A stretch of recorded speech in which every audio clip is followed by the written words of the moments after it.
Hello friends, I welcome you all for the second day of this international webinar. Today we have an eminent personality for the first lecture, Mr. Joseph Collins Simanda. He is from Uganda. He is working as a senior PRO, NDG University, Uganda. He is a member of UOC Marketing Commission in Uganda.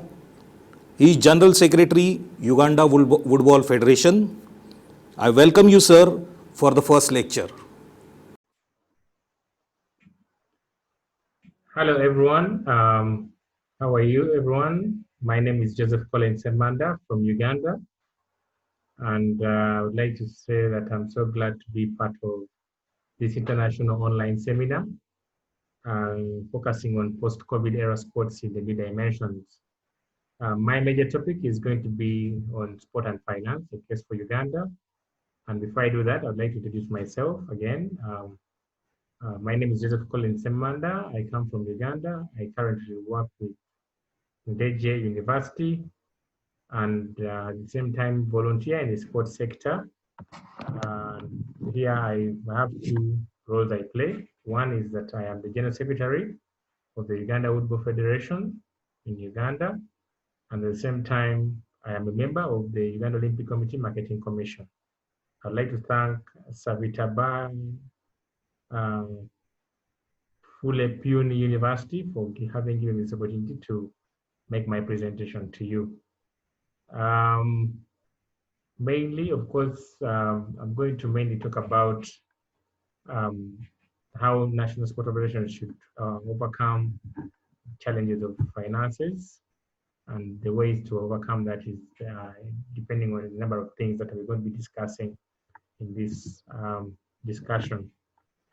It is very, very important to understand and to know what COVID-19 means, because it is one of the issues as to why we're doing such a presentation. And according to the World Health Organization, COVID-19 is a disease caused by this strain of coronavirus, whereby we look at the acronyms like CO standing for corona, VI for virus, and then D for disease. Formerly, this disease was referred to as 2019 novel coronavirus, or the 2019 nCoV. For the case of Uganda, this virus or the COVID-19 pandemic was confirmed to have reached Uganda in March 2020, and it caused a lot of panic everywhere. And having confirmed that the pandemic had reached Uganda, His Excellency the President of Uganda, Yoweri Kaguta Museveni, locked down all activities, including sports, for more than 21 days to avoid the spread of this pandemic, which was very, very hurting, because most of us who are doing a number of voluntary roles for the sports section, we couldn't manage to continue because everything had been put to a standstill. There's a big impact to the sports sector, and of course, here we're going to look at things like the fact that the lockdown led to the closure of all sport activities in Uganda.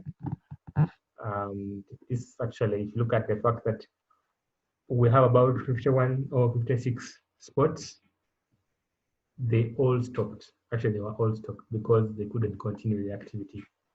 All sport calendar events were cancelled, including major sports events like the Olympic Games, the Olympic qualifiers, the World Cups, because like for us who come from Woodball, we actually had a World Cup in July that was meant to take place in Malaysia, but it had to be postponed to next year because of this pandemic.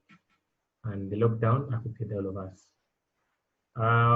At the same time, it was a big impact to the fact that sport administrator contracts were all cancelled or suspended until further notice, because as we speak now, they haven't yet been open. So we don't know when they will shall resume with the sports activities. Coaches lost their jobs. They have no contract now because the athletes would have managed and all at home, and they're actually doing their private sessions. Of course, they try to do the voluntary roles. National federations and associations need a financial snag in the fact that they cannot run their offices. They have no sources of income at the moment, so financially they are not doing well.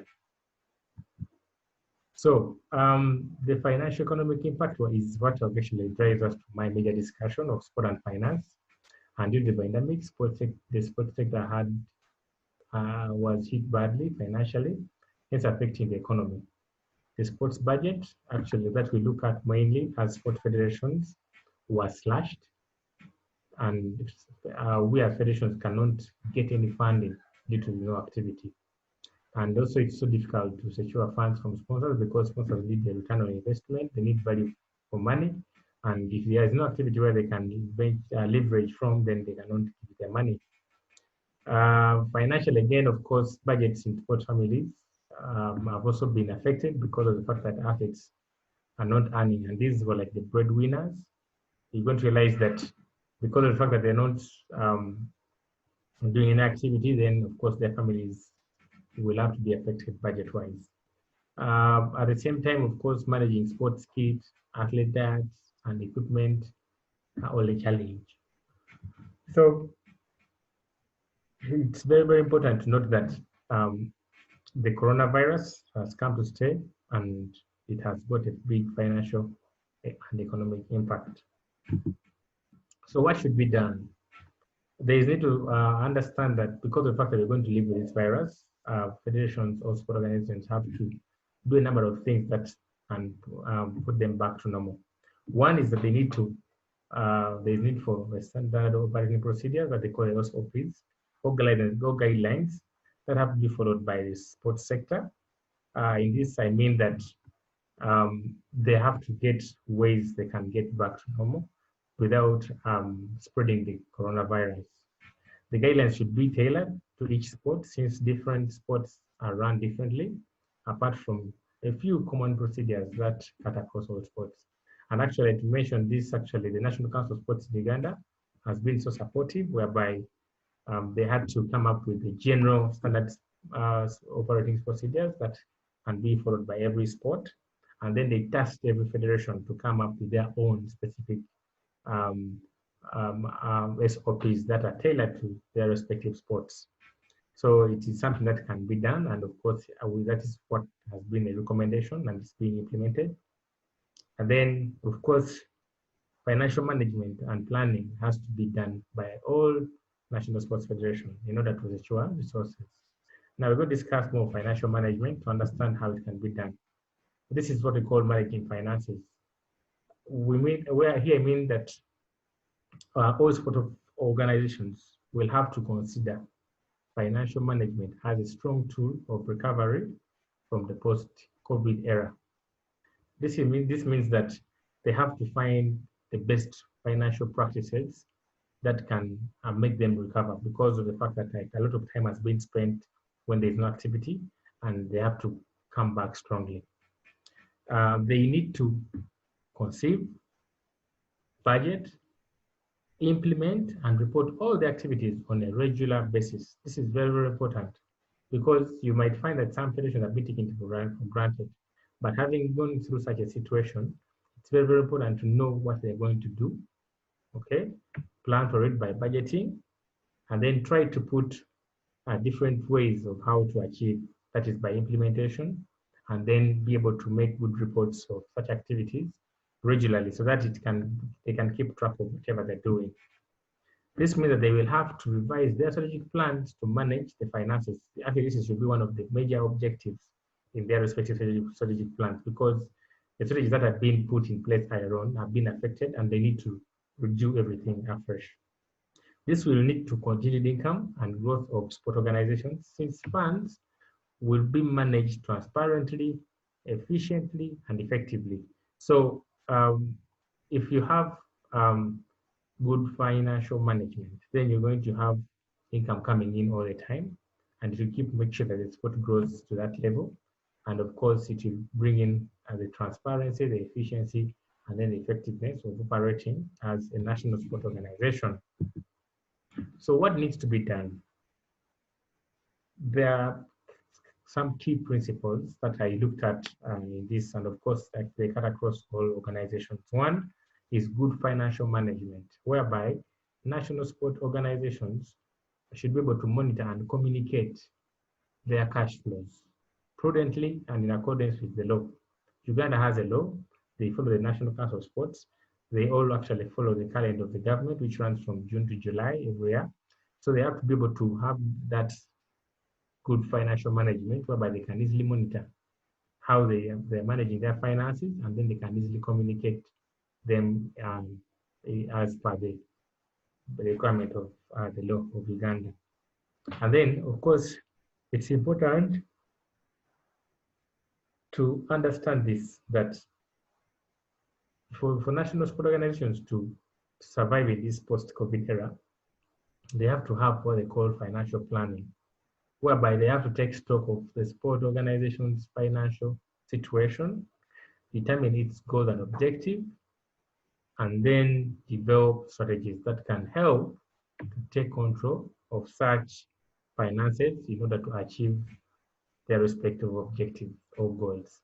This is very, very important. And if you don't plan for your finances, then it's going to be very, very hard for you to take stock of your current situation. So it's very, very important that the organizations look into that area of financial planning.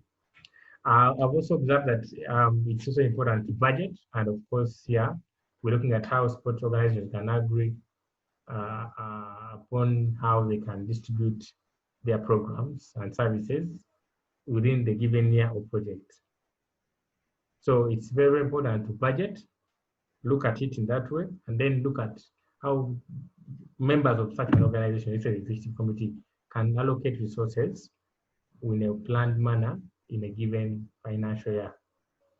And then at the same time, of course, I would also recommend that there is accounting for the finances that are being used. This is by tracking them very well, cataloging them through the fact that they have the income and expenditure. That information is really retrievable in the future.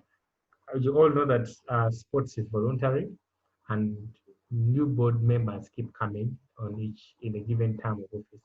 So it's very important to have that accounting in streamlined, whereby you can easily the newcomers can easily track and catalog the income and expenditure, so that that information is clearly and it's available for all.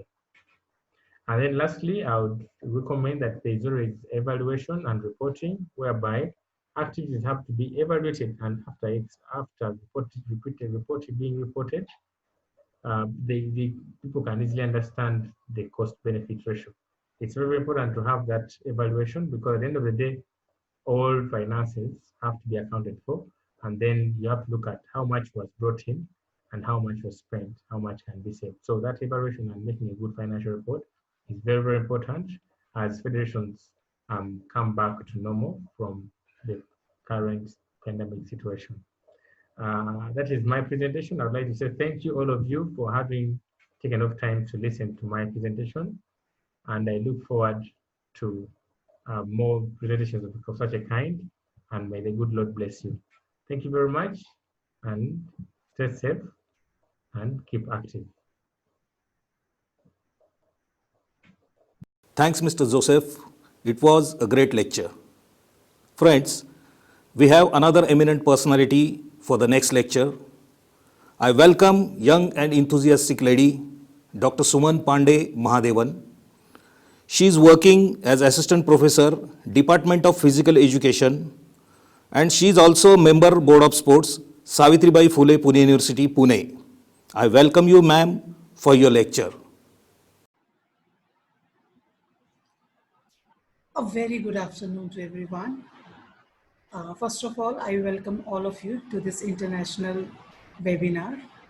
I would like to place my heartfelt thanks to the organizing committee for providing me this platform where I can interact with all of you about a topic which is so relevant in today's time. So without taking much time, I would like to introduce myself and we'll start my session. I'm Dr. Suman Pandey Mahadevan, faculty in the Department of Physical Education, Savitribai Phule, Pune University. My topic for today's session is gadgets and fitness. These two things are something which gives you a lot of excitement and that adrenaline rush, because they symbolize energy, youth, We are using the gadgets, we are, gadget freak people. And also at the same time, we are taking care of our fitness. So where we can combine these two in a very fruitful way, in a constructive way, and very smartly, very intelligently, you can get the wonderful results. Especially this COVID-19 has proved, and some ways, as everybody's talking about, there are certain positive effects of this COVID-19, and one of them is people have started taking their health seriously. There was a time when this health priority has taken the back seat. Now again, suddenly everybody is talking about the health. They have started giving priority to their health, and it's not just the weight loss and weight gain. They're talking about immunity, they're talking about the cardio fitness, they're talking about the respiratory fitness. So it's definitely is a very, very good time for all of us. At the same time, this COVID-19 has taught us another thing, and which is like, you cannot do away with technologies. They are here to stay, right? We were talking to the children and everybody, reduce your screen times, don't spend too much time on your screens, and suddenly we have realized that everybody is on the screen again. Okay, fine, sometimes there are no options. So if there is no option, and if we can make some good use of this technology, so why not in the field of fitness? So what these gadgets, these tools can how much help they can provide to you in maintaining your health and fitness, that's what we are going to have in this session, especially a brief introduction about what are the gadgets, what are the trackers, how they can help you, and what are their limitations. So let's go ahead. Just give me a moment so that I can share my screen with all of you.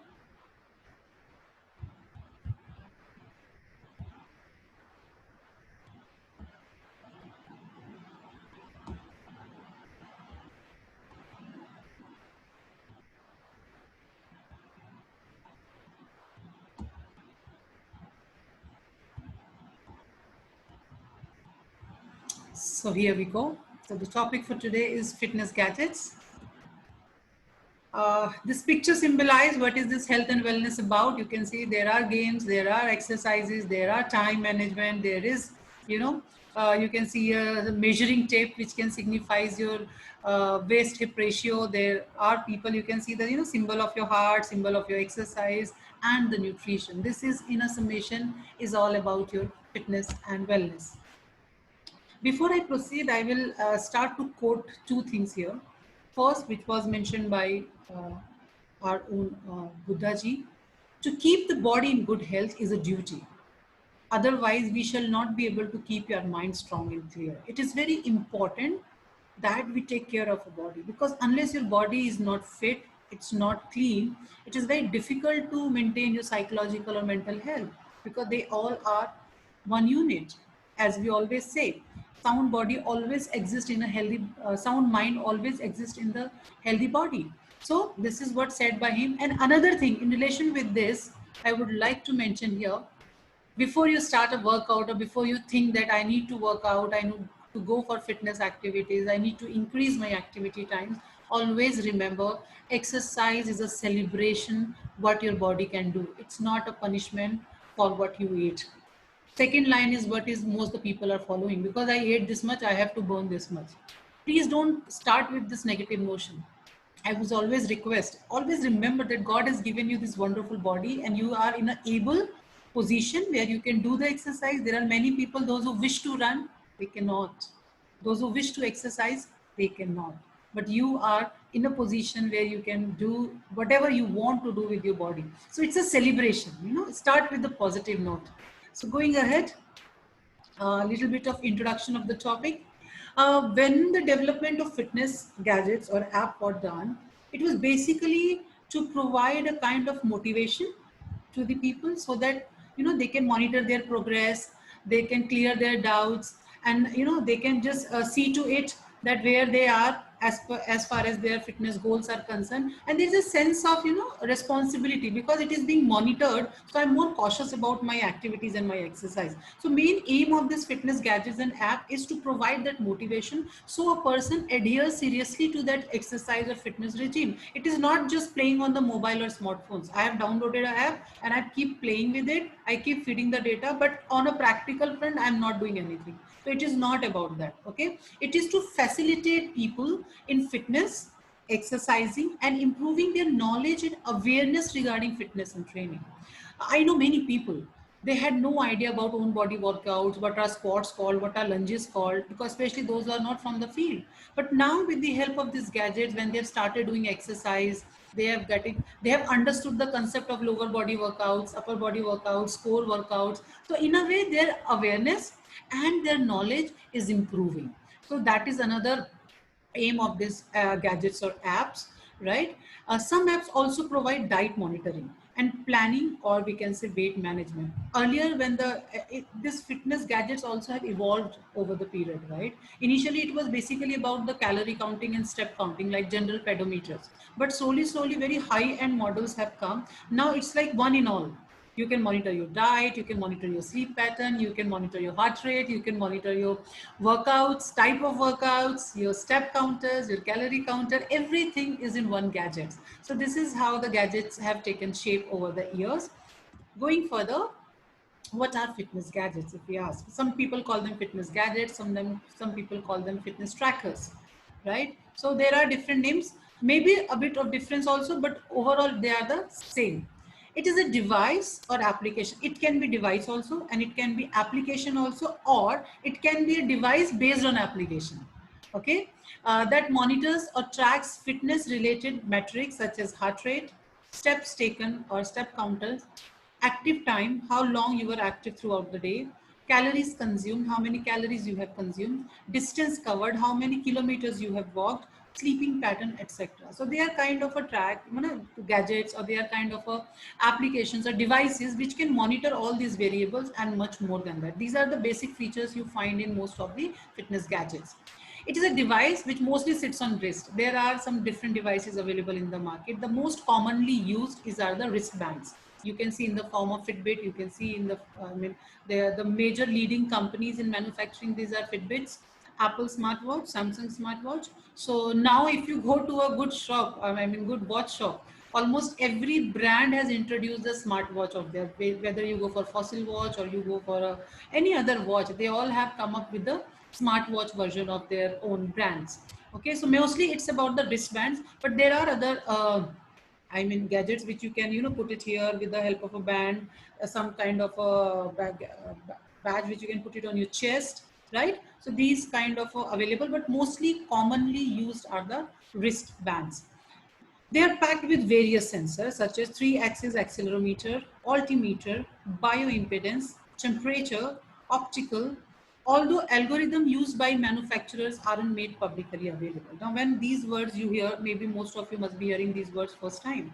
You are using these applications, you are using these gadgets, but you don't know what are they work on, right? So they have accelerometer, which helps you to count your steps. They have altimeter, which in a way, calculate the altitude you are walking on.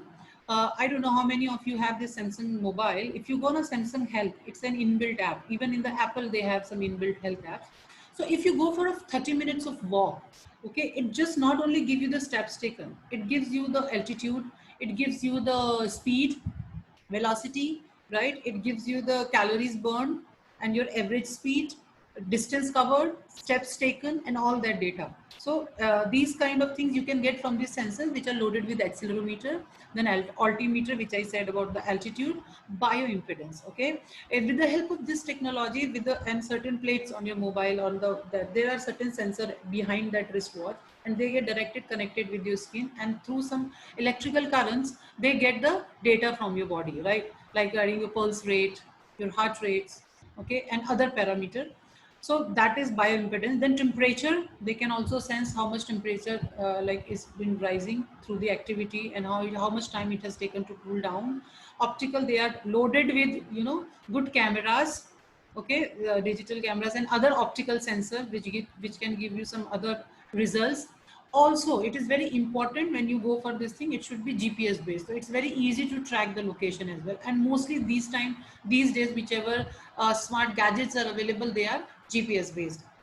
But what kind of algorithm they work on, the data which you get in the form of readable form, it works on certain algorithms, so that each manufacturer has different, and they publicly don't make it open, because that the accuracy of this data depends on those algorithms.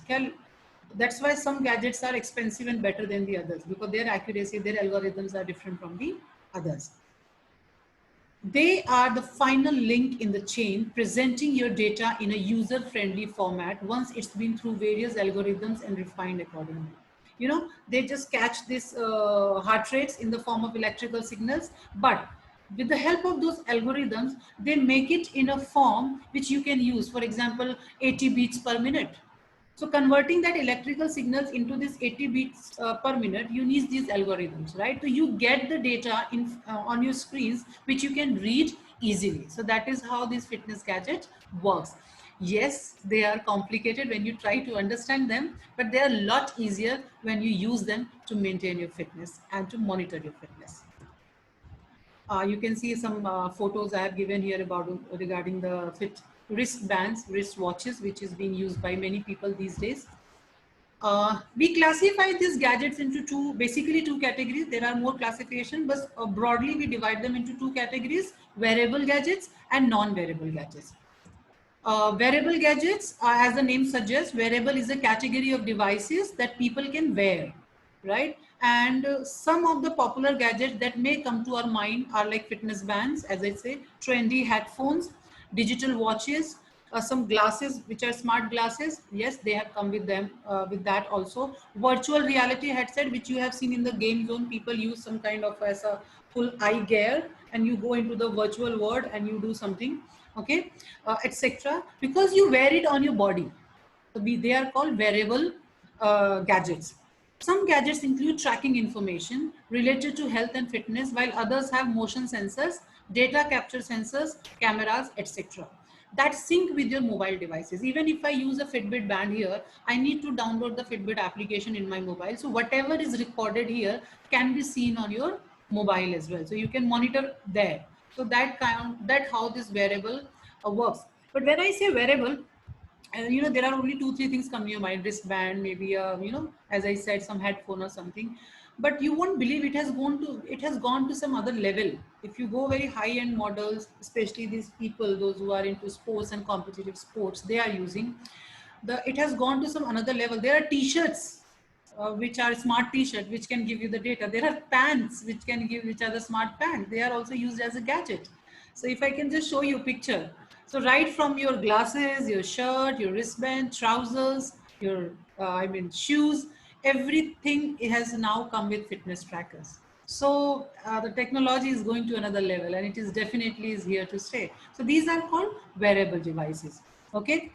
If we go to the second section, which is non-wearable devices, non-wearable gadgets are one which you don't wear but can exercise with or on it. There are certain gadgets, some machines, some equipments which you don't have to wear on your body, but you can use them, or you can, you know, stand on them and do your exercises or whatever your activity routine is.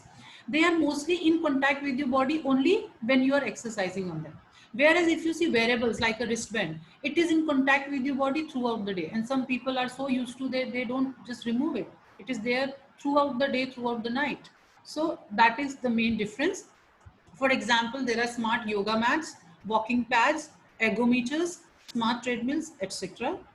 If I can just show you a few pictures like that. If you see that lady, you know, bending on that white color machine, if you see she's wearing this some gear on her eyes, that is called virtual realities headsets. Okay, so that takes you in some other zone. She is doing a climbing, right? And maybe she is, you know, visualizing those mountains where they are climbing. So that gives you that real time effect.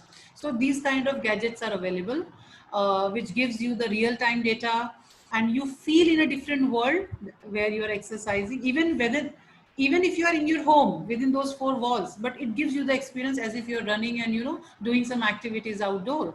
So that is how these non-wearable gadgets work. Now basically, if you see, the market for wearable gadgets is huge. People still buy more of a wearable gadgets than of a non-wearable gadget, because non-wearable gadgets are a bit expensive, definitely, and wearable gadgets are consumer friendly. Maintenance is not a major issue, and pocket friendly as well. So most of the market, if you see, is being captured by the wearable devices. Now, if you go to any e-commerce site like Amazon, probably Flipkart, or maybe any other site, you will find almost, you know, Loads of pages if you go to search for fitness gadgets or maybe like wristbands or anything. So which one to select? There are so many. I mean, you can start with a cost of 800 rupees and it goes to 80,000, right? Sometime in lakhs. So which one to buy? So at least there are some basic things which you need to keep in mind when you are selecting these gadgets. First of all, what is your health and fitness goal? Because if it comes with a cost, there are many advanced features. But if your whole health goals are very simple, you don't need those advanced features. So there is no point in paying for that. Okay. So you have to first see what are your health and fitness goals. If it is just to maintain a normal fitness, then you can go for any basic model. You don't have to go for an elite one. Features. What are the features there in that gadget which you are going to use? For example, I'm looking for something where I can track my steps, because I believe in walking and I walk a lot. So my requirement is, yes, it should give me my step count, my calorie count, maybe an altitude, calorie consumed, this much I need. So whatever features, whichever gadgets have these features, I'm okay with it. Sometimes you go for a very high end model, but it doesn't have a basic feature which you need the most, right? So that you have to be very, very careful. Third is value for money. Whatever, it's an investment. Whatever money you are going to put in that gadget, is it worth it? That you have to check. Then comes battery life, a big issue, right? Because all these gadgets come with inbuilt batteries, so you need to recharge them before you go to use it. So once you charge, how long it can help you?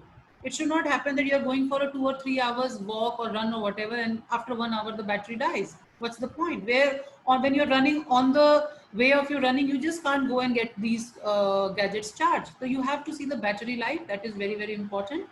Data storage, how much data it can store. Because suppose today I start exercise program and I want to monitor my exercise program. Maybe I have planned something for coming 6 months. So today till end of the 6 month, how is it possible? Is it, there is a storage possible where I can, feed the data of every day. So at the end of the 6 month, I can compare my data.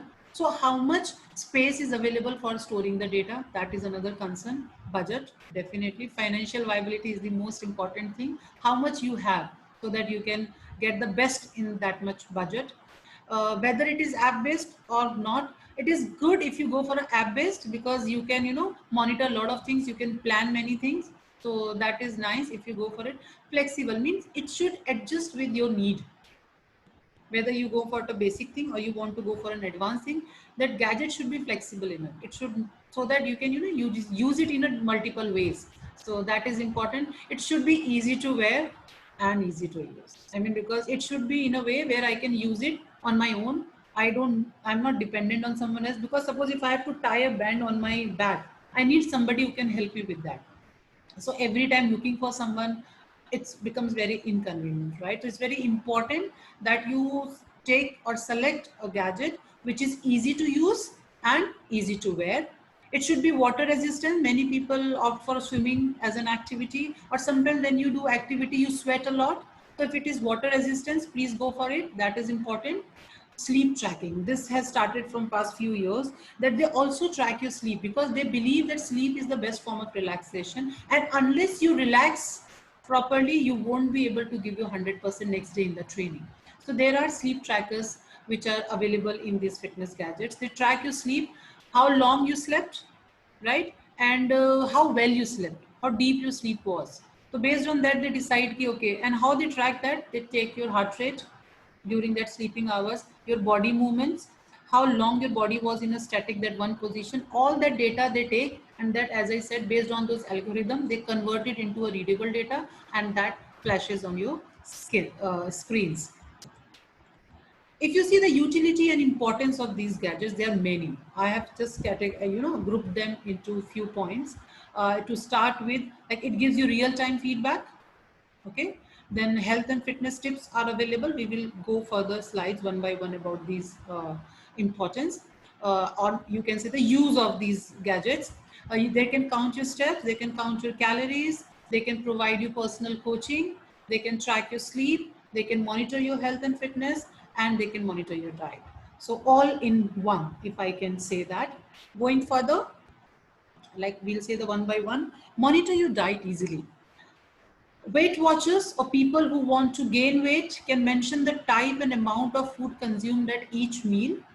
From this information, health apps calculate the calories, carbohydrates, proteins, and fat content of your meal.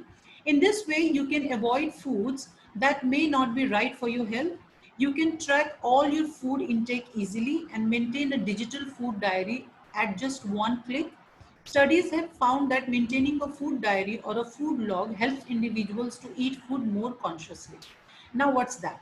Even on that Samsung Health app, which I'm talking about, they have a food intake where you have to feed what you ate, right? So they have a inbuilt data. For example, if I write a slice of bread, so when you go and select that a slice of bread, they will ask you whether it was a multigrain bread, brown bread, sliced bread, whether it was roasted, it was fried or what like.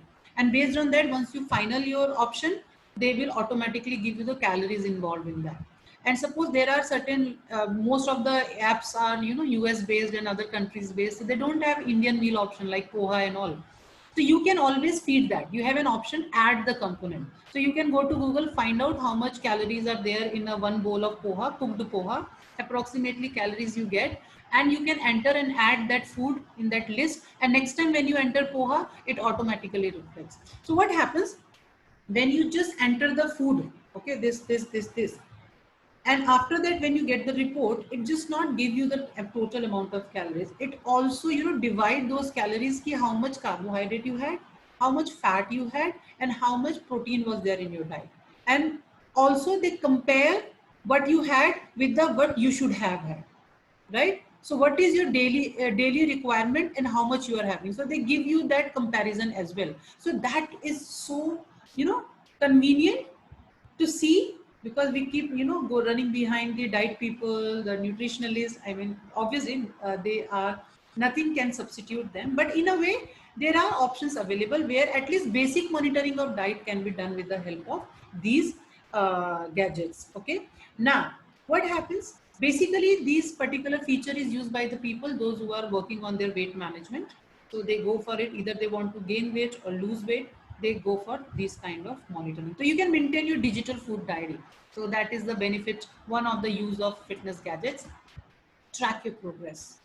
We also call them fitness trackers because it tracks your progress. As I was talking about, I want to go for a 6-month program. So today, what my data is, and maybe in between also, after every month, I will check my data. And towards the end of the 6 month, I can always track. I have certain aims. Suppose if I'm on a weight loss, program. So today, my aim is that at the end of 6 months, I should be able to shed at least 15 kgs, for example, right? So I have divided my goal into month-wise or maybe week-wise. Maybe in initial month, because you lose weight faster. So I have kept, okay, 3 in first month, 3 in next month, then 2 in next month, something like that. Okay. So when I have these gadgets, I can monitor whether I have achieved my goal or not after 1 month. Have I lost 3 kgs, which I wanted to? If not, then again, I have to modify my next month program and something like that. So you can, track your progress, how better I am today than yesterday. And it gives you the trends in the form of trends. Yesterday, how many steps you walked. Today, how many you walked. Yesterday, how much was your active time. Today, how much is your active time. So like that, it gives you a trend. So you can always track your progress.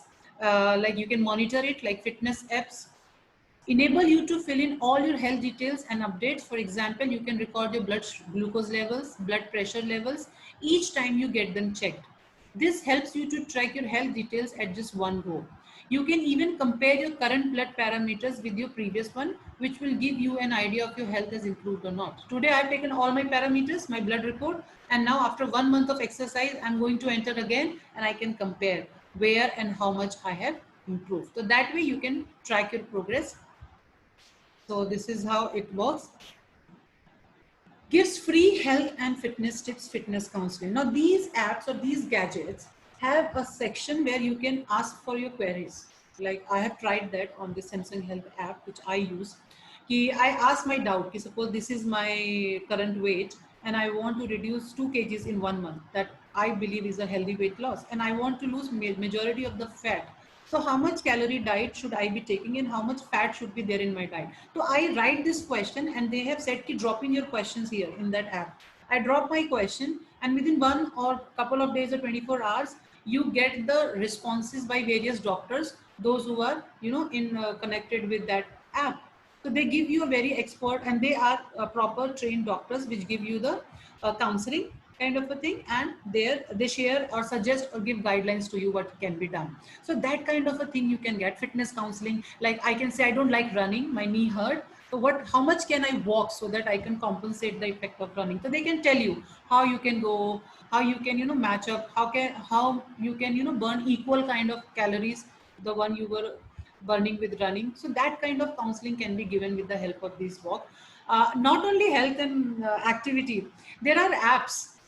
Suppose I'm on a diet, there are diet apps. I go to a party where I can see so many things and I feel like eating. So I always write, this is what available, what should I eat according to my diet plan? So they give you the options. You can go for 2 chapatis, maybe 1 paneer makhni, and maybe 1 dessert or something like that. So these, and trust me, these apps are there and they're so wonderful, I mean, to use.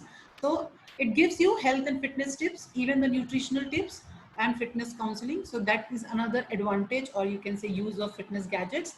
It can track your footsteps. Everybody is talking about 10,000 steps daily challenge, especially since our honorable Prime Minister has started this Fit India movement.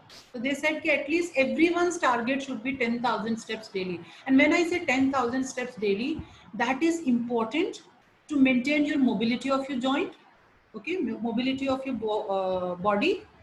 But if you want to go for some weight loss, some other kind of a thing, then you have to modify this 10,000 steps. This is not enough time. But this is the basic requirement. So those who have not done anything so far, they can start with this 10,000 steps. So when you want to walk, obviously you cannot keep continuing calculating your steps. So these gadgets help you to calculate your steps, especially because they're inbuilt, they have accelerometer, pedometer, and there are pedometer apps also available on the mobile. If you can just switch on those apps and you can start walking, they can give you the total number of steps you have taken in that activity time and how much distance you have traveled, how many calories you have burned. All that you can check with the help of these gadgets. Such apps help you meet your step count target by giving you all the information you need. Monitoring your steps can improve your daily step count and work more towards achieving your target. So that is another thing. Like it happens with me also. I have set the target of 15,000 steps. So I keep seeing, okay, it's just 9,000. I still have to go for 6,000 remaining ones. So all that is there. So this gives you that track, that monitoring, and that keeps motivating you. And there are certain gadgets which gives you the reminder as well. Like in a Fitbit, if you fill in the details, like for my, it was 250 at least in an hour. So if suppose from 1 hour I have been sitting and 10 minutes left, it's already been 50 minutes. So there is a vibration and there the screen will be flashing and it will be written, you still haven't walked a step in this hour. So that kind of a, warning, that kind of a alarm they give you so that you can just get up, have a walk for 10 minutes and come back. So, and suppose if you have walked 100 steps, so they say still 150 remaining. So that kind of a alarm is also there in these gadgets, which can be, very motivating for the people, those who just lost the count when they're sitting and engrossed in their works. It provides you personal health coaches. If you go to a gym and hiring a personal trainer, it pinches your pocket. Trust me. If you go for a very good fitness trainer, nothing comes less than 15,000 Indian rupees. So it's very important, and not everybody wants to spend that much, because even at the end, it doesn't matter how expensive the fitness trainer is. It all depends on me, how sincere I am, right? So to begin with, fitness gadgets are a very great options, because here you get this personal health coaching as well, and with very, sometimes it is free and sometimes very minimum charges, and that person personally, based on your body type, your body parameters, can keep guiding you what kind of activity you do and what kind of a food you can have, which is required to achieve your own fitness goals. They are not general things, they are very specific things, customized things according to your need. So that kind of personal health coaching you can get from these apps. very, I mean, that's very nice because you get that personal touch that somebody is there who is, you know, taking care of you. Apps like Healthify Me, they have certain dedicated people, those who even keep calling you. "Ki, how are you feeling today?" And when you just write a mail to them, "I haven't lost a gram since 1 week, I'm feeling so low." Immediately you get a call from their people and they keep motivating you. "It's okay, you must have lost inches. It's okay. Sometimes it's even better to maintain something which you have, you know, achieved." So that kind of a thing is also available in these gadgets and apps. Going further, uh, it is like all-in-one health tool. Whatever you are looking for, your diet, your sleep, your heart rate, your steps, your calories, your running, everything and much more is there in one gadget. So you don't have to look for different things. With one thing, with one click, you get all details about your health. So that is another a big utilization and advantage of these gadgets. So fitness apps like a one-stop station when you can monitor all your lifestyle parameters like step count, diet. Yes, I forgot to mention water intake. Even that alarm comes. It's been 1 hour you haven't had a sip of water, and you just fix key in a day I have to have 10 glasses of water. So every hour they remind you how many glasses you have taken. So you have to feed that, and at the end they say still 2 glasses left. So that kind of a reminder is also there. Blood parameters, workout routine, all that is can be there in the one single app or gadget. You don't need to maintain different diaries or books to keep a record of all these things. Fitness apps help improve your lifestyle habits as they have a huge positive impact on your health. Something which being tracked regularly, monitored regularly, and when it is there in front and the results are there in front of your own eyes, it gives you the motivation to carry on. And sometimes it gives you the intimation that you need to change something. I keep saying people, those who want to, you know, join this fitness wagon, or those who want to be fit, those who want to start a fitness activity for them, those who want to bring changes in their lifestyle. So I say you start with monitoring first. We sometimes, you know, it's like ignorance is bliss. You don't want to step on that weighing scale because you know that you have put on, and you have put on something which is not normal. So you don't want to, step on that weighing scale. But that will not solve a problem. It's better that you step on that scale once in every week so that you can track your weight changes. That is the first significant. I suppose you know when it is 2 kgs have been increased. It's always easy to reduce those 2 kgs. Suppose you monitor your weight after 7 months and you have already gained 8 kgs. It becomes very difficult to lose that 8 kgs at that time. So when you constantly monitor, you constantly get motivated. For example, like we in a friends, we have these challenges, 10,000 step challenges, and we have a group of friends, especially during this lockdown. We said we cannot go out, so we should not stop our physical activity because we are eating like insane people. Everyone has become master chef now, cooking different things, eating all those. So what we used to say, okay, let's walk in the home, and in the evening we will share the screen shots of how much we have walked, and whosoever will walk the maximum will get some rewards. So even within the my 3-room flat, I used to walk 15,000 steps in a day. There were days when I have walked 22,000 steps, right? So that kind of a motivation you get because you can see, I can walk another 1,000, still there is a time. So if you are tracking something, you are monitoring something, it gives you that motivation to carry on that. Okay, so it keeps reminding you about your fitness goals. Yes, 250 steps to go, two glass water to go, something like that. So definitely it motivates people to adhere to their training schedules. Going further, so these were the basic benefits and use of fitness gadgets. Now I have already discussed like what you can, which one to select, but there are more things which you can look in a gadget, which I have given some points here. Like first thing is activity recognizer. Your gadget should have some feature where it can differentiate between a running and a walking. It can be much easier to overview your progress if you can see what kind of activities have most impact. For example, you walked for 2 hours and you burned some 800 calories, but other day you just skipped for 20 minutes and you had burned the 500 calories.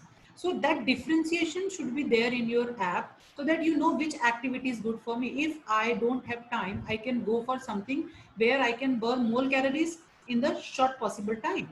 So that can also help you. So if that activity recognizer is there in your gadgets, that is also very, very good. Sometimes, like as I mentioned about the non-wearable gadget, there is a walking pad, right? Smart walking pad. So which is portable, you can take it, and when you walk on it, you can change the altitude, you can change the speed just like a treadmill. And and it can give you the whole data. Like if you walk for 30 minutes, first 10 minutes, what was your parameters, what was in between, what was the end, what was your highest point, what was your lowest speed, all that is visible to you. So you should have that activity recognizer. So if your wristband has that activity recognizer, your things become much sorted and much interested. Second, it should be tracking your progress and intimating you in between. As I said, it should have some inbuilt alarm where it can tell you that, okay, you have taken these many steps, but still you can go for these many steps. Sometimes they give you a week summary. How was your week? How was your month? And what was your target? Suppose I have filled ki at the end of 6 months my 15 kg weight loss hona chahiye. So they say you haven't entered your weight for this week. So I go there, I entered my weight, and then a message pops up, oh, very good going, still 7 kgs to go. Something like that is there. So it should track all the parameters of your progress, but it can track all that parameters only if you feed the data in. So it is your responsibility also to feed the data in those apps and gadgets so that they can give you that comparable reports. Measuring the sleep quality. It's just not that it should have a sleep tracker, that how many hours you slept. It should also be able to measure the sleep quality, how deep your sleep was, how relaxed you were. And they can measure this based on your heart rate, body movements, and how many times you moved during that sleep and all that. Obviously, a person who sleeps in position and gets up in the same has a more deep and sound sleep. So like that, they can give you the details of the quality of your sleep. So that can also be looked into in a tracker. It should be financially friendly, not because technology is growing so quickly. Today I buy something and after 5-6 months it becomes outdated. Something new is in the market. So you should buy or invest in something so that even if you want to change the technology or gadget after a year, you should not mind it. It should not pinch your pocket. So it should be financially friendly. It is your daily accessory, so it should be easy to wear and easy to use, like kind of a wristband. The smart watches, you are wearing it on a daily basis, whether you are going to the offices, your workplaces, your home, your parties, everywhere you can see people wearing and flaunting those smart watches. So it should be, it is your personal fitness coach. So it's important that it should be very convenient for you, right? It should be very comfort. You should be comfortable with those devices. So that is one thing. And so you should go for a device which you can wear daily so that you can get the daily report. It should not be once in a while you are using that and that only that the data is being recorded. Why it is said, sometimes people say, if I have an app in mobile, why should I go for a gadget? Fine, but what happens, not all the time it is convenient to carry your mobile. So but if you wear a band or if you wear a gadget, it becomes a lot simpler, and lot of activities which cannot be counted through a mobile can be counted and monitored in the fitness gadget. But again, I can say the mobile apps are not bad to start up with. Obviously, every technology comes with its own drawbacks. So I won't say disadvantages, but yes, there are certain limitations which are there. The first thing is like steps, because so even the slightest movement in your body, whether you've taken a step or not, can be counted as a step. So sometimes the number of steps are not 100% accurate. There is always some scope of error or something. But yes, it gives you an approximate data, so that is reliable. But there are certain discrepancy in the results. So that is one drawback. Another is battery. If you are using it constantly for some time, the battery life becomes very short. So that you need to work on whether it has got a good battery life or not.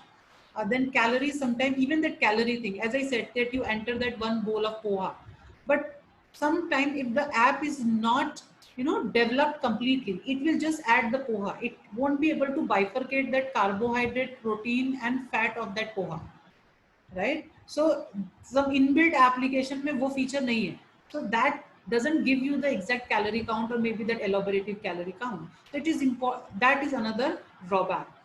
Comparing not always the downfalls of these gadgets are the technological things. It also could be the psychological. These fitness trackers and apps where you can follow your progress are offering to connect with your friends. Imagine if your friend walked 2 times more than you, it can make you feel inadequate. And sometimes this kind of negative feelings can lead us to discouragement and make us stop working out. Now these apps and these gadgets comes with groups. You can have your fitness groups. It's a choice. It's not compulsory. And you keep comparing. You give your weekly reports to them. They share the reports. So they say sometimes it is positive that when you compare your results with them, you feel nice. Okay, I'm doing better. I should keep doing. Sometimes it can affect you negatively. So if your psychological makeup is not ready for that competition, you should not go into that group thing. You can just focus on your individual things and individual parameters. So that is very, very important. So I have given these limitations in this particular one slide. Inaccuracy in the data, there are certain errors because it's technology, there are certain errors. Injuries, because sometimes what happens, our major concentration is on the watch rather than on walking.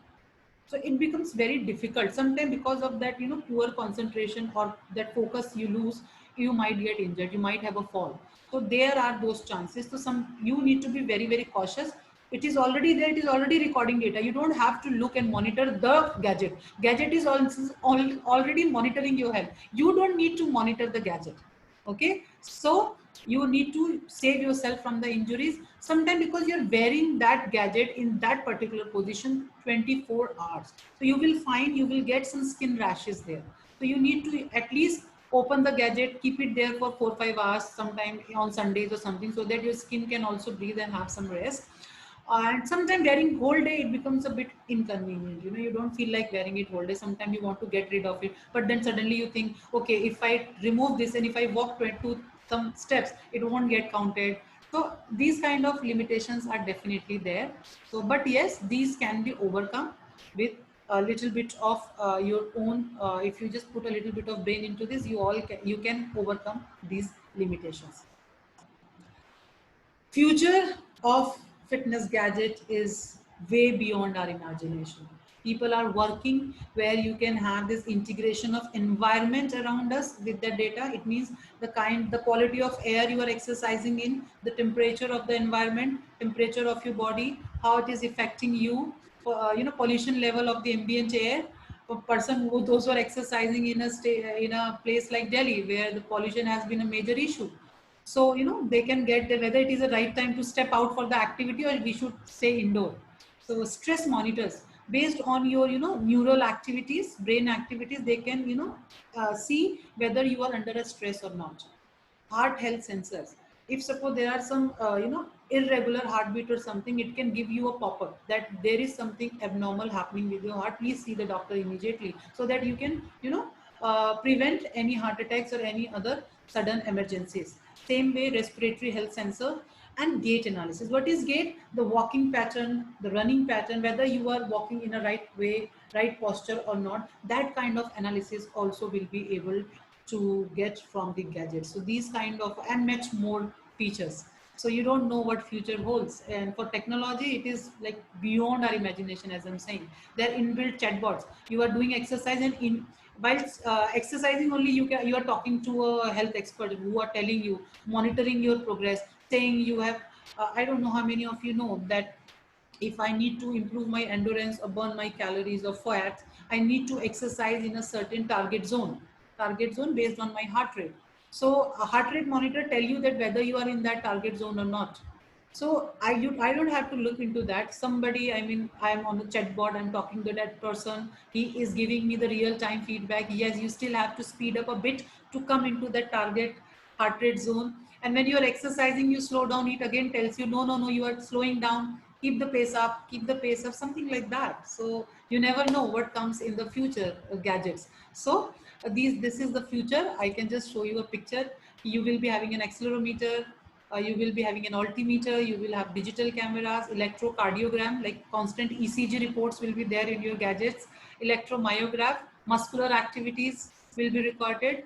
As this is electroencephalogram, it will give the data of the brain activity, electrodermograph about your skins, GPS, microphone, oximeter, which will give you the oxygen consumption in your body, Bluetooth proximity, pressure, thermo regulation, all this will be loaded in the future gadgets. And already these are there in the testing phase. So you don't know how exciting the technology is going to be, fitness technology going to be in the future. So wait and watch. You will, very interesting and exciting things will come up in future. Uh, so with this, I have tried my level best to at least cover the basic fundamentals about the fitness gadgets. Okay, so there are many other things, and if you see the top 10 used gadgets changed, they change every month, because suddenly one app comes and it becomes, there is some sensation around this apps. People started downloading that app and using that app, and suddenly it moves up the chart. But basic, some common apps, as I said, there is Samsung Health, there is Fitbit, there is My Health Pal, Healthify Me, and they are like, some of them are free, some of them are paid. Some of them are like you have to use the free version. It has some limited features. If you want some add-on features, you can pay and use that. There are apps which like exercise on the desk. If you're sitting long hours, which is happening in COVID-19, that you are working from home, so you're sitting on one place. So what kind of stretches you are doing, turning this side, that side, going up, down, so that you can, prevent your posture from getting incorrect. You can save yourself from spondylitis. So these kind of apps available. I cannot go to the gym.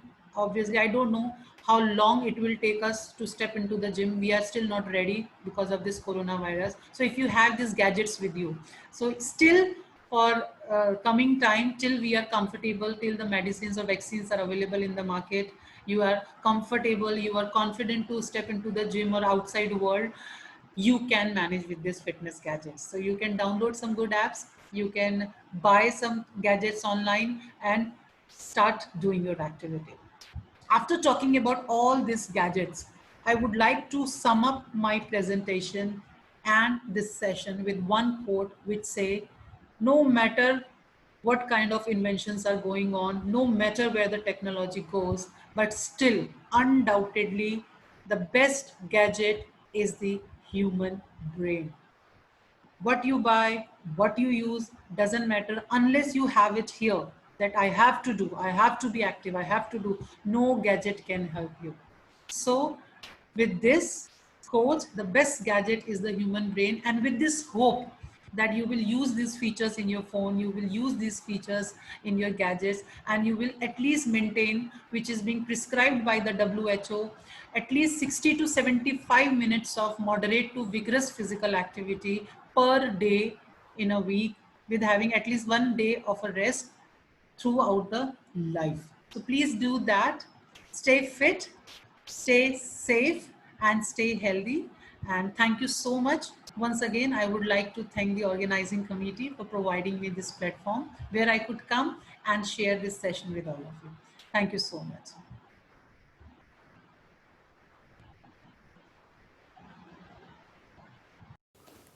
Thank you, Dr. Suman. It's really an eye-opening session.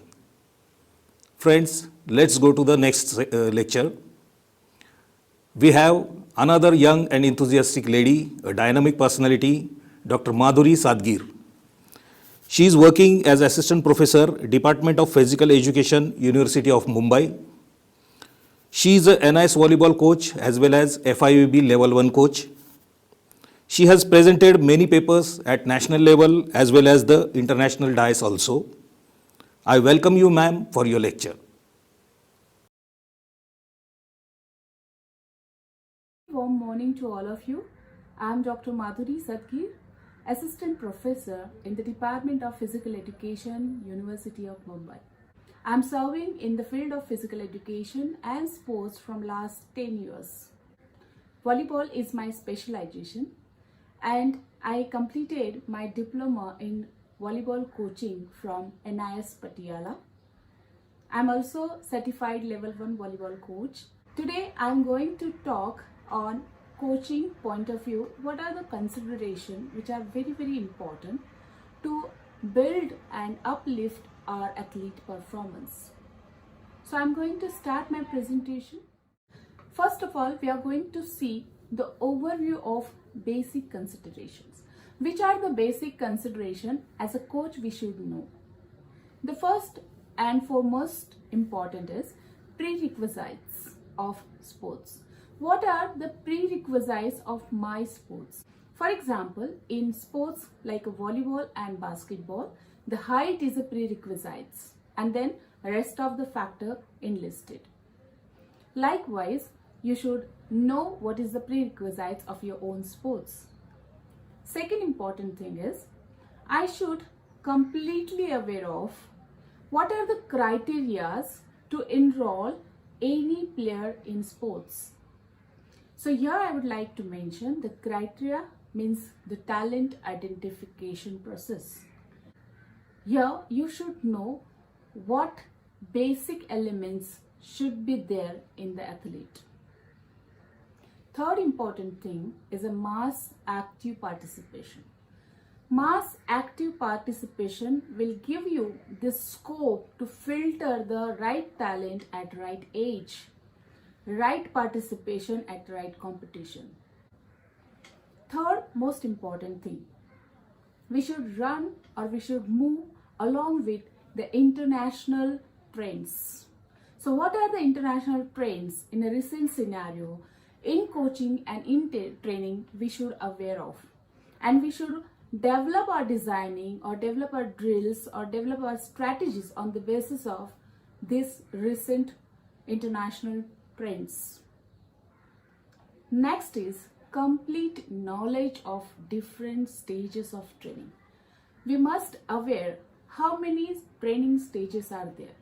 So if athlete or player enrolled, where it go? After finishing the first stage, where he go in the second stage, third stage, fourth stage, and so on. So in the first stage, suppose this is a basic stage, then intermediate stage come, after that advanced stage come, and after that high performance stage comes.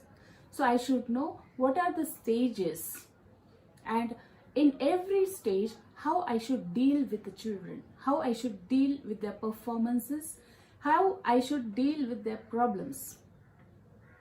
Next, knowledge to use a scientific data of player performance.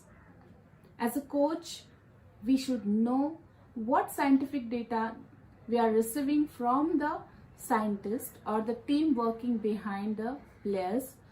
If we are getting physiological data or movement analysis data, if we are getting psychological feedback, if we are getting performance analysis data.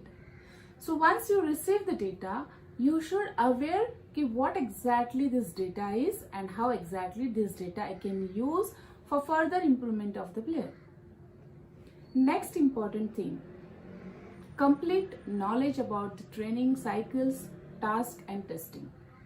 As a coach, we should be expert in planning, in periodization, understanding and designing the training cycles and periodic testing, so that you can track your training program and you can ensure whether you are on the track or off the track. Then comes SWOT analysis for the player as well as yourself. Let's understand the root of peak performance. What is a peak performance and how it move on towards the high performance? As we all know, there are very famous and very popular personalities from the cricket, from the kabaddi, and from some other games like badminton, lawn tennis. We know by name, by sports, that particular person. So it is very important that we should ensure that my product should reach to the branding level. And we need to understand the pathway. So the first, when the child enters in the sports, that is talent identification phase. So in talent identification phase, child is getting tested or screened through different dimensions. For example, physical dimensions. So he may have a testing of anthropometrical basis, he may have a testing on biomotor ability testing, he may have a technical point of view testing. Then physiological basis testing, then psychological basis testing, sociological based testing. Likewise, every game has their own protocols or own criteria to identify the talent at the grassroots level. Next is the planning, training and testing. So coach must aware about the planning, why he's planning, what he's planning, the training means more and methods he is using, and the testing, which motor ability he tests in what interval of the duration. Next stage is coming selection procedure. Once child undergo the enrollment and the different trainings, he gets selected for composing the team. So team composition again have a criteria to select a specific player for specific position or specific element. So selection procedure. Next come competition exposure. This is very essential. Whatever the training age of the child, he must get exposure of competition, because whatever he learned through his training, he understood, he perceived, or he used those understandings in his performances. During the competition, he uses all these aspects and find himself where he stand. So the child himself also analyzing his own performance. So it is very important in every stage of the training you should add the competition exposure. Let him face the competitive challenges, because these challenges will be the base for him or her to build further. Next comes sustainable peak performance. As a coach, we should ensure that whatever performance we are achieving, it should sustain. The athlete should be in that particular range of performance. He should not go down. As we have an example of Usain Bolt, he had given back-to-back 3 Olympics medal. It is because his performance was sustainable peak performance. In service, once the player is highlighted and sustained in their performances, they get an opportunity to enroll in service. After enrollment also, they should continue focus on sustainable performance, peak performance particularly, so that they will lead to promote by the different agencies and they became a brand for the different agencies. So it is very, very important that athletes should not reach only till national participation or only international participation. He should look after how long I'm there in the zone of peak performance, means how long I'm sustaining in the international competition, how long somebody paying me as their brand ambassador. That is very, very important, and that is what the challenge of peak performance. What is the role of coach on this pathway? This is very important. The coach is a backbone of this high performance. Reason behind, he knows the in and outs of this particular game. He knows everything technical, tactical and strategic pathway. So the coach is not only the coaching, he work as a mentor, he work as a director because he gives direction, and he work as an analyzer because he analyzes the performance of the player. I have seen few coaches from my own field, volleyball, is when they are giving training, they are not sitting on the chair or the bench. They are just standing on the ground and they are just keenly observing their children's or the players, so that they can identify where the child is going wrong and they immediately goes and correct that players. It means we should be very spontaneous to give feedback. We should ensure the meaning of that particular session. That session should worth what we deliver or why we conduct it. So the children's or the players also feel respect towards the coach, that my coach is putting so much efforts, I should also go in same line. Now we are going to see what is the role of coach. Here you can see the multi-dimensional role of the coach. He works as a mentor, he works as a teacher. So he is a friend, he is a teacher who teach the player initial things, fundamental things. Those fundamental things he trained the child as a trainer. He inculcate those things in the child or the players. He's a communicator. He always try to give the best to the player. He always try to build a good relationship among the players and in the team.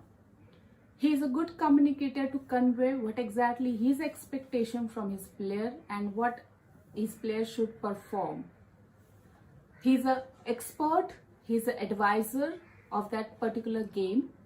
He is a motivator. He motivates players with a prompt keywords so that there is a bounding between the player and coach. When the coach says that particular code, he understands what he has to do. Then come manager. He manage, he organize, he take care of all the essential factors, all the essential things which is required to boost the athlete performance, which require to accelerate training program or training process. He is an analyst. He work as an analyst behind the player. He track his performance, he track his movement, he track his progression. And PRO.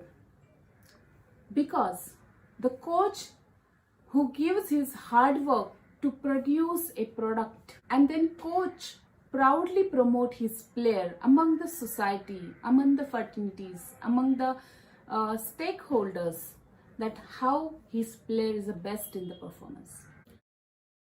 Coach must be good in competency. He must be talented to take a right decision, right time. And he should be capable to perform basic and advanced things. He should be impartial towards his players and he should respect his player whatever they are. He should have desire to work passionately, because passion leads to meditate, leads to create new innovations. He should have sportsman spirit and well-disciplined behavior. He should know the accountability of his training and coaching. He should have good appearance, physically fit, well dressed up, because children many times imitate their coaches, their teachers. So it is very important what he want to pass to his children. He should act accordingly. He should be dynamic and he should be very balanced. He should be sound in sports sciences. He should be well or established speaker, counselor and motivator, because communication is very, very important from the coaching point of view. He should be educator, observer and analyzer, and he should possess a moral character. Coaching is a process. When we start coaching at the basic stage, talent identification takes place. Once the child enrolled in the sports, coach train that child as per his objective, and he inculcate, build and develop the base. That may be the biomotor base, that may be the raw learning of techniques, that may be making understand about the rules and regulation and structure and characteristics of the game. Once that base is formed, the coach take him towards the technical conversions. In technical conversion, coach teaches technical, tactical, strategical aspect to the child as per his training age or as per his training stage. When the child learn all this technical, tactical and strategical aspect, he advances, where he can see his development, improvement. And to motivate the players, it is very important to introduce some of the challenges on his pathway. Now what kind of challenges is? So it is in form of the exposure. Now what kind of exposure? It is a competition exposure. So here at the basic stage, we can design modified games which will help them to perform easily, and they will go through all those difficulties, challenges, which is difficult for them to overcome. But their impact will remain with them for further improvement. And from there, he moves towards the next level. So this next level begins with, again, inculcate, build and development of the base. Because now we are in the intermediate phase and we are moving towards the advancement. So in this situation, the basic elements of the biomotor are different, little advanced than the basic one. And here the child is getting more a specific kind of training to build a specific kind of motor abilities. From here again he moves towards the technical conversion. Here he learn advanced technique, tactic and strategies. After learning or after inculcating all those things, he moved towards the advancement and he play friendly matches or the routine matches among the teammates. And then stage come where the team or the players are getting exposure to compete with the outsiders. When this competition meets, again they undergo many difficulties and many challenges, and here itself they come to know what is their strength and what is their weaknesses. From here they again take a new start, and that is the next level of planning. Now this phase is called advanced to high performance stage. The same circle will be repeated with the demands and requirements of advanced level of performance, and then the child enters into the high performance stage. How to use planning cycle? So we understood entire process. Now how to use the planning cycle? So first of all, whenever you think about the planning cycle, you consider first what is the chronological, biological and training age of the child, because every individual is a different. So the adaptation, perception and performance standard goes different, and that is why it is very, very important what is his birth age, that is a chronological age. What is his biological age, means how his organ functions as per his age, and what is his training age, means from how many years he is in the training, right? After that, decide your objective for what you want to train your child or the player, and accordingly you adopt annual plan or you design annual plan where you can decide his main competition. So if it is a single competition, you are following the single periodization. If there is a 2-time competition coming, means the player goes 2 times at the peak performance, means the double periodization you follow. And triple periodization means in a year he comes to the peak performance twice. So the triple periodization or multiple periodization, it's depend upon the what is the stage of training, what is the standard of his performance, and what is your objective to train him. So we have to simply design a periodization on the basis of objective of your training. Period means in the periodization there is a 3 major periods or phases, you can say: preparation phase, competition phase and the transition phase. So in preparation phase we prepare athlete from the general and spatial preparation point of view, and in competition we prepare athlete spatial, technical, tactical and competitive point of view. And then transition is leading to your recovery, active recovery phase. Let's understand what is a macro. Macro, it looks like big. So macro means the big. I'll just show you here. This is a triangle. You can see on a top that is a top, I'm just indicating the top portion is a powering leadership, or you can say the boss. Okay, so the boss of entire periodization is a macro. So macro is a big cycle. Okay, it is a 1 year annual training program. The entire period comes under the one macro. Okay, then after comes meso, and then again comes micro. Okay, so macro, meso and micro. This way it goes. Macro, the most important but single.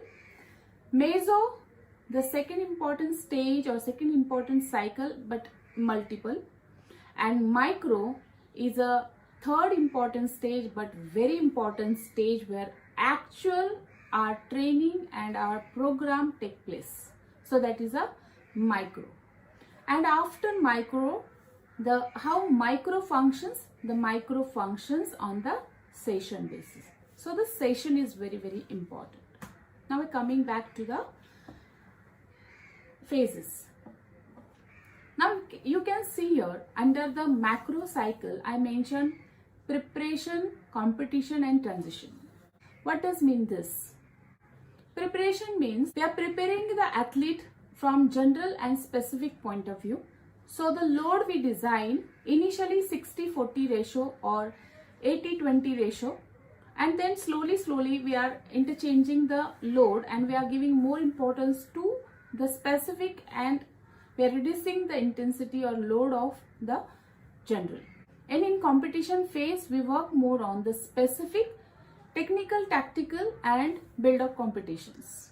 So that these are very, very nearby close situation to the competition situation, so that athlete should feel very friendly with his main competition.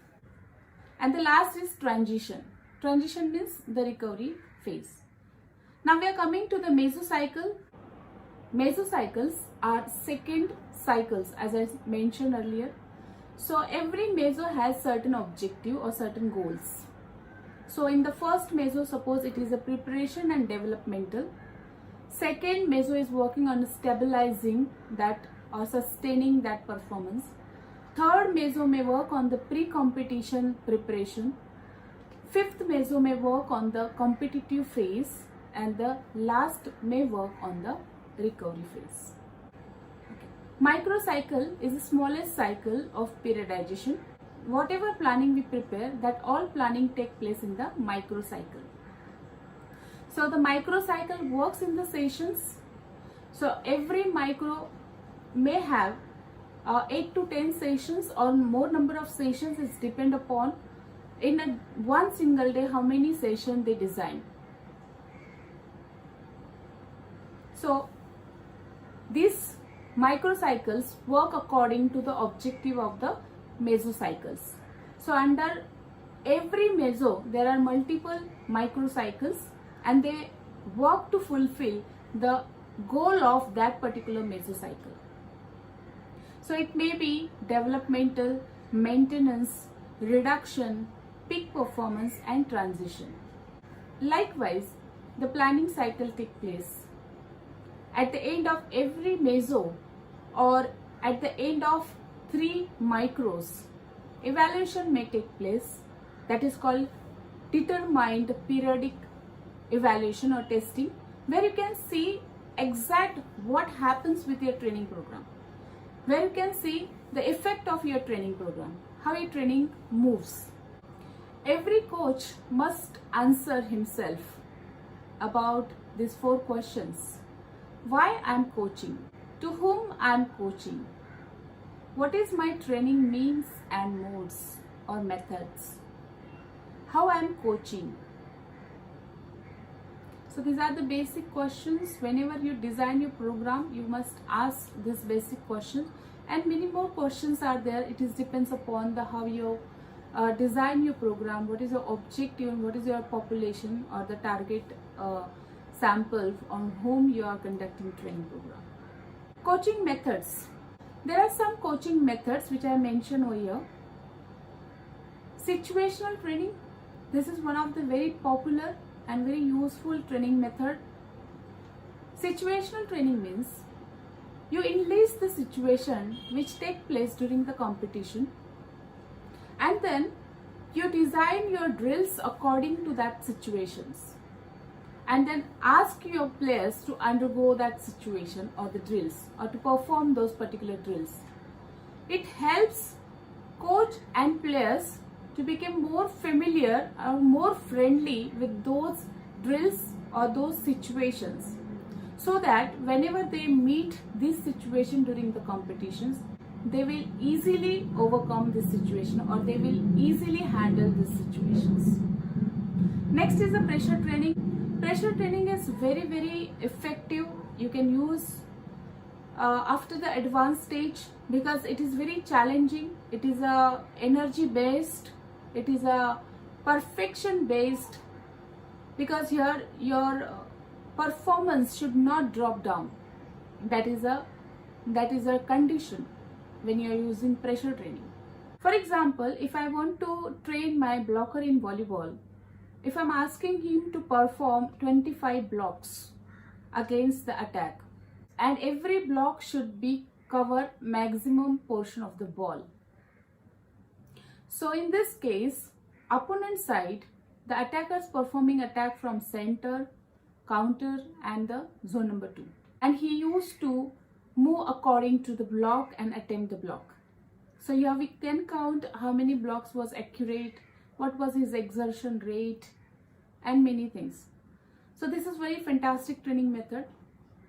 Tactical training. Tactical training means a coach design his own strategy to perform during the competition. So according to the strategy, what tactics will be used during competition by player or by a team, that is decided or that is inculcated through the tactical training. Okay, second is a flipped class method, which is very, very effective in the classroom teaching, because in this method, teacher is giving advanced material to the student to read. They go through the material, and when they come to the class, advanced level of teaching take place. So whatever the teacher teaching to the children in the classroom, it is easily understood by the student, and more time can be spent on discussion. Same way, we can use this method on the training and coaching. We can provide some material to the players. We can ask them to go through, and when they are coming to next session, they will be understood the fundamental information about that particular session. And coach can save time by giving a minimum instruction, explanation and demonstration. So 1 or 2 demonstration about the drills will be enough to understand by the players. So the more time will be given for the practical work or the practice work. During practice, more correction can be done, and the learning can move towards the perfection. Drill designing is one of the very important work or task of the coach. Coach must be enough matured to design his own drills rather than always adopting from available sources, because his standard of the team, player performance and what strategy he designed, and as per that what kind of movement or what kind of goal he designed. To obtain that or to achieve that goals, it is very important that foot movement pattern, starting position, ending position, transitions, these all things should be designed by the coach himself, so that whatever he planned, the student will act accordingly, which required a proper sequence of events. Means where which drill you are going to, means suppose it is just like in circuit training, just like a station training, just like a drill to drill, a drill variations training. Okay, so it is all depends upon the creativity, and he should ensure as a coach that proper stress is going on athlete. It is not high stress, it is not under stress, and he should aware that whatever he want to pass, it is reaching to the player. Observation, feedback and solutions. This is continuous work the coach is doing continuous this work. So he keep on observing, he provides feedback or solutions so that the every athlete there itself get corrected, and that improvement helps to move upon the next day. SWOT analysis. This is one of the method you can analyze your players yourself. So SWOT analysis means strength of your team, of your players, weakness of your team, of your players, opportunity given by the opponents, by the organizer, by the sponsors, by the home field, or by the environment, whatever may be the opportunities. And threat means what challenges are there from the opponent which is difficult for you now to overcome, or you can develop your own strategy to overcome those challenges.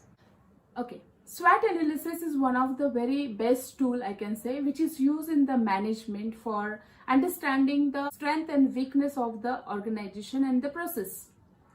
We can use this technique in our coaching and training as well. We can identify our athletes in the different zones or in the different sections. Suppose my athlete is very good in the strength. So the explosive strength which is required for volleyball is very good, but he is not good in the shoulder velocity. So what will happen? His timing, his power of attack and his effect of attack will impact. So I have to analyze what exactly is a weak point and what is the strong point. Okay. Then mental abilities. What is strong point? He's very aggressive player. He dominates the play. But then his weak point is somebody voiced him from the opponent side, or somebody pointed his mistake during the play, or they started losing points or losing some rallies, and then the internal environment of the team get disturbed and they're not able to come back to the match tempo. Opportunity or opponent's team standard is not very good. That is opportunity. Whatever game strategy opponent are using, it is very basic for my team. Threat. The person who is very good, very good in the attack, who can break the maximum blockers also.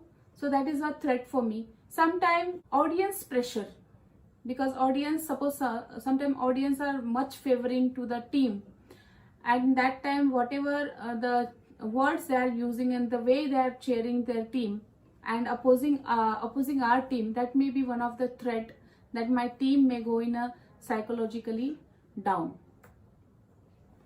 Coach need to do self-analysis also. It is very important, and he should ask, am I meeting to my goal?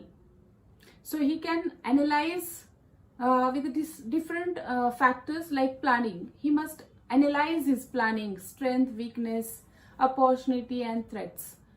He must analyze his training program. He must analyze his tactical and strategic plans. What is his philosophy towards his team and coaching?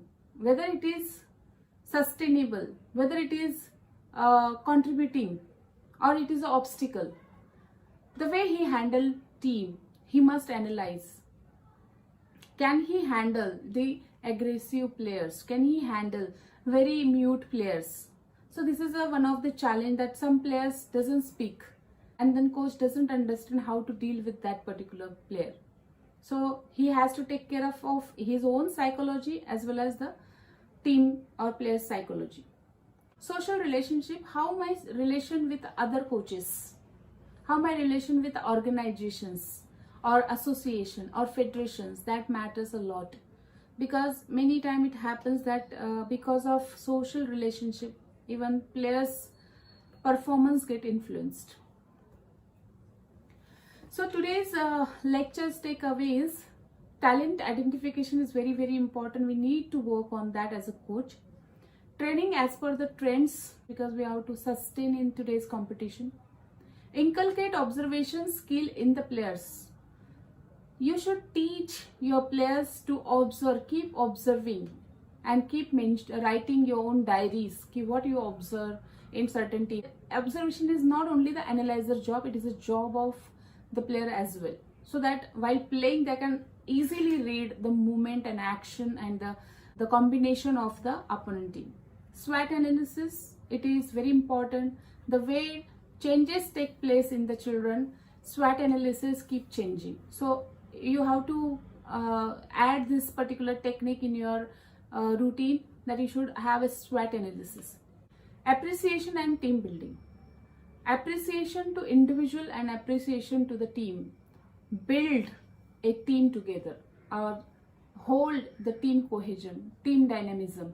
So it is very important, we should build a team together. Ensure progressive adaptation. When you're training, when you're coaching, you should ensure the adaptation goes on progression, and promote active and mass participation. You have to promote active and mass participation.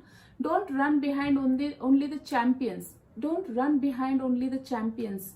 It is a job of coach that they should generate interest in those players those are not very good in their performances, in those players those are not coming on regular basis for the training or coaching. So we need mass, but the mass should be very active in the end. So my message at the end of this presentation is, team success is your success. So don't consider your success something separate or something different. Your team comes to the title, definitely you come to the title, you come to the achievement, you come to the top. With this, I would like to thank you so much to everyone for listening me. If you have any question, please write me on volleyballcoach47@gmail.com, or you can find me on Instagram 27 top of the world. And whatever I feel which is very essential, very considerable, which are the markers in the coaching, I contributed from my end. Thank you once again, organizer, for giving me such a wonderful opportunity to talk. Thank you. Thank you, Dr. Madhuri Sadgir. It was a great lecture.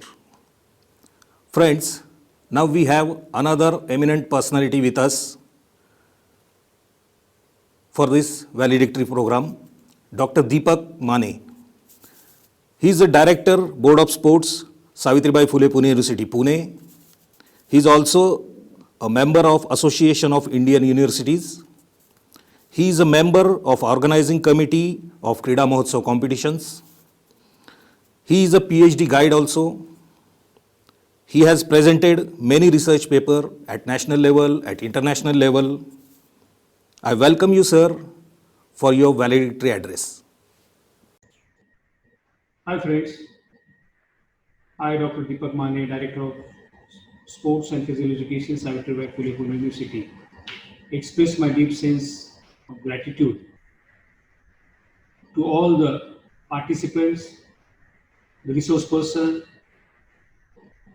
who has taken part in this international online webinar with the topic Post-COVID Era Sports in New Dimensions, organized by Savitribai Phule Pune University Board of Sports and Physical Education and Department of Physical Education and Sports, Tuzaram Chaturchand College of Arts, Science and Commerce, Baramati, India. Friends, since 2 days, that is on 6th and 7th July 2020, we are undergoing this online international webinar with all the resource person from abroad and from India, covering all the topics related to sports and physical education. I express my sincere thanks on the occasion of this valedictory function to the Honorable Vice Chancellor, Dr. Nitin Karmarkar, who has taken an initiative and who has promoted to conduct such type of international seminars,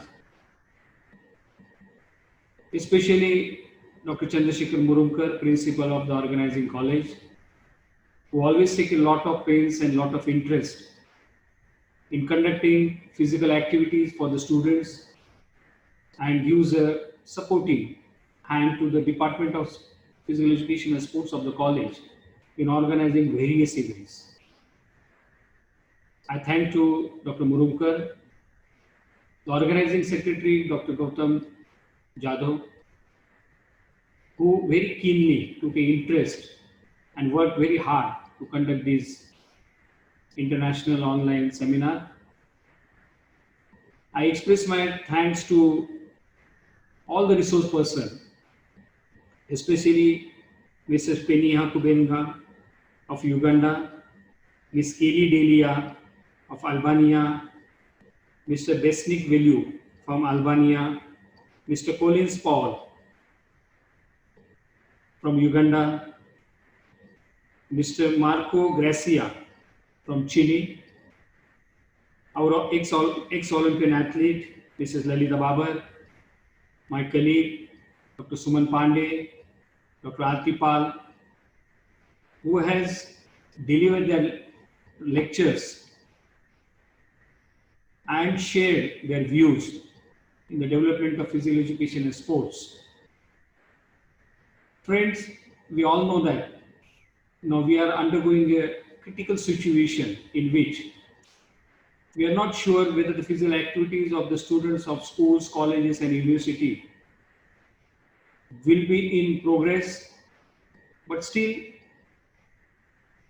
as a promoters of physical education and sports, it's our humble duty to bring some new dimensions in new era of sports. This challenge after COVID-19 has brought a new idea to inculcate some new and focus some new activities which can be conducted in the absence of the students in the schools and colleges and universities. Very well it is said that nowadays all the people, all the fraternities of industry, finance, commerce, they're working from home. But we are lacking the physical workouts from home. So this was a platform where we tried to share some new ideas among the people who are the promoters of physical education and sports, to have some online activities where the students, their parents, the staff and the social community will be engaged.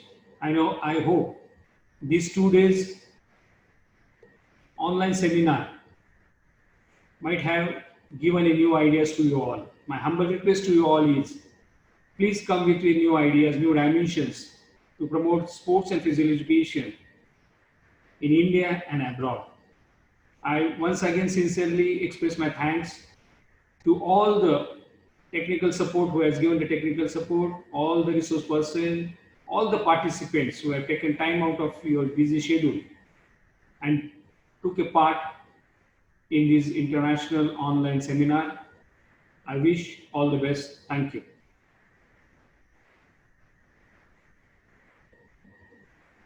Thank you, Dr. Deepak Mane sir. Thank you very much.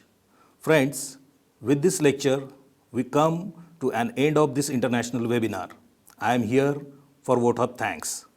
I would like to thank Dr. Nitin Karmalkar sir, Vice Chancellor, and Dr. Deepak Mane, Director Board of Sports, Savitribai Phule Pune University, Pune, for giving us such a great opportunity to conduct this webinar. I also thanks to all the resource persons for their kind cooperation. I would like to take an opportunity to thank our principal, Dr. Chandrasekhar Murumkar sir, for his great support always. I also like to thank the supporting and technical staff of Computer Department, Department of Journalism and Mass Communication, and office staff of my college for making this webinar successful. Last but not the least, I am thankful to all the participants of this webinar. Please forgive me if I miss any name. Friends, thank you once again.